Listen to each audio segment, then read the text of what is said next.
بسم اللہ الرحمن الرحیم۔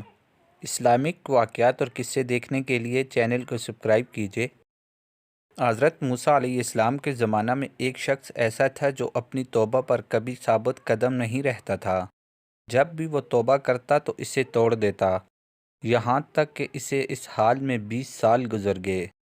اللہ تعالیٰ نے حضرت موسیٰ علیہ السلام کی طرف وحی کی کہ میرے اس بندے سے کہہ دو کہ میں تجھ سے سخت ناراض ہوں۔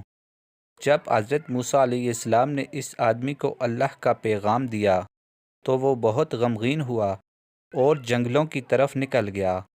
وہاں جا کر بارگاہ رب العزت میں عرض کی، اے رب ذوالجلال، تیری رحمت کم ہو گئی یا میرے گناہوں نے تجھے دکھ دیا؟ تیری بخشش کے خزانے ختم ہو گئے یا بندوں پر تیری نگاہ کرم نہیں رہی؟ تیرے عفو درگزر سے کون سا گناہ بڑا ہے؟ تو کریم ہے، میں بخیل ہوں۔ کیا میرا بخل تیرے کرم پر غالب آ گیا ہے؟ اگر تو نے اپنے بندوں کو اپنی رحمت سے محروم کر دیا تو وہ کس کے دروازے پر جائیں گے؟ اگر تو نے دھتکار دیا تو وہ کہاں جائیں گے؟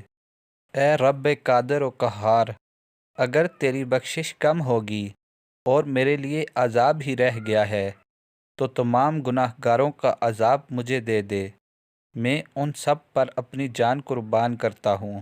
اللہ تعالیٰ نے حضرت موسیٰ علیہ السلام سے فرمایا، جاؤ اور میرے بندے سے کہہ دو کہ تو نے میری کمال قدرت اور عفو درگزر کی حقیقت کو سمجھ لیا ہے۔ اگر تیرے گناہوں سے زمین بھر جائے تب بھی میں تجھے بخش دوں گا۔ سبحان اللہ۔ مزید واقعات دیکھنے کے لیے چینل کو سبسکرائب کرنا نہ بھولیے۔ شکریہ۔